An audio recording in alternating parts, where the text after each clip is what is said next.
Did you hear that? My attention was brought toward the basement door for a moment.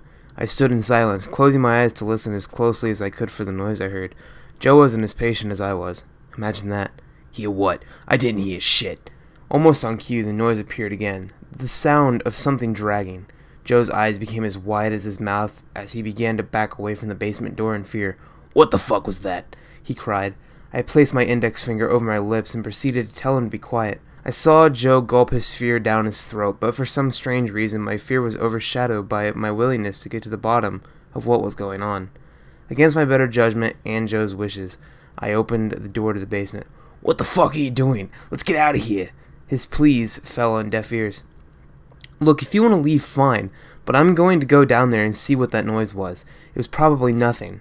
"Nothing? Jesus Christ, we just watched a video of what looked like young me and some fucking creature in our basement, and then we hear a noise coming from our basement and you want to tell me it's nothing?"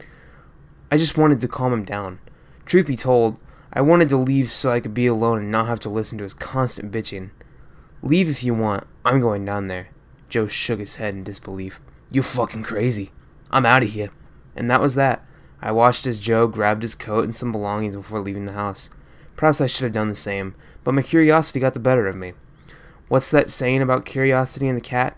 Doesn't bode well for me, does it? I looked down to the bottom of the stairs leading to the basement, and nothing seemed out of place. Slowly I walked down the stairs, making sure to grab the railing with each step. Once I made it to the bottom, I flipped on the light at the end of the stairwell. I looked around for a moment until I saw the familiar picture that once hung below the window, which is now laying on the ground. With a sigh of relief, I walked toward the photo to hang it back up. While I was doing that, however, the dragging noise appeared again. I quickly jumped and turned to look behind me, but there was nothing. I looked at the empty black abyss that was the space under the stairs as I slowly walked toward it. It appeared to be a black hole, and the curiosity was its gravitational pull sucking me in. I grabbed my phone and turned on the flashlight again, but just as before, there was nothing under the stairs but dust and dead bugs. Another sigh of relief. For that moment. I tucked my phone back into my pocket and went to head back upstairs. Out of the corner of my eye, I saw something move. It moved incredibly fast. As I turned my head, my eyes became wide in fear. I was staring at a familiar sight, the sight of the creature in the video. It was taller than I imagined, skinny, lanky, with arms that dragged across the cement. Its neck was long and skinny, but its head was small. Its face had a pair of two dark eyes, practically black, no nose, but a smile, if you could call it that, which was crooked to the left-hand side of its face. It stood there staring at me as if I were its prey. The creature was letting off a hideous odor that smelled like a mixture of rotten eggs and what I could only describe as roadkill. The creature bent down. I watched as its knees went above its shoulders in a crouch position, which seemed physically impossible. Then again, everything about this seemed impossible. The creature began to sniff around before crawling toward me slowly. Its eyes maintained focus on me while it slowly crawled back toward my stoic body. Its head was shaking back and forth uncontrollably as it crawled toward me. I had to make a move. I needed to make a move. Without hesitation, I bolted up the stairs and slammed the door behind me. I grabbed the box of videotapes, the VCR, and left the home, not looking back. I threw the box of tapes in the back of my Ford Focus and left the driveway as fast as I could. I must have hit every red light on my way out of town. I refused to look back, fearing I'd see the creature. In a panic, I grabbed my phone and dialed Joe to talk to him, but the phone kept ringing. "You've reached Joe. Leave a message." God damn it, Joe. I hung up the phone and tossed it to the side as I thought about what to do next. With nearly 400 miles back to my home on campus, I had no other option but to rent a hotel for the night.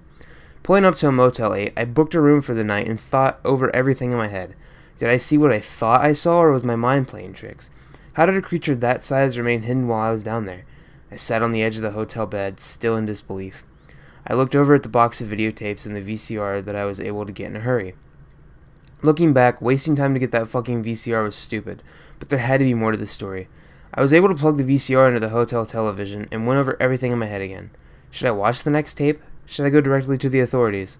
With a deep breath, I inserted the next tape and waited to see what was next. The video started out like the last one, only this time there wasn't a boy strapped to the bed. Instead, the two white-dressed individuals stood off to the side with a pad and pen, jotting down something I couldn't read. There was a jump cut and my stomach began to turn. The camera was fixated on the creature, which was standing still against the cold cement wall on what looked like my basement. The creature's eyes were closed, and its mouth seemed to have disappeared. Its face was completely blank. Suddenly, the dark eyes opened and the crooked smile appeared on the creature. It did not move, but it seemed to be awake.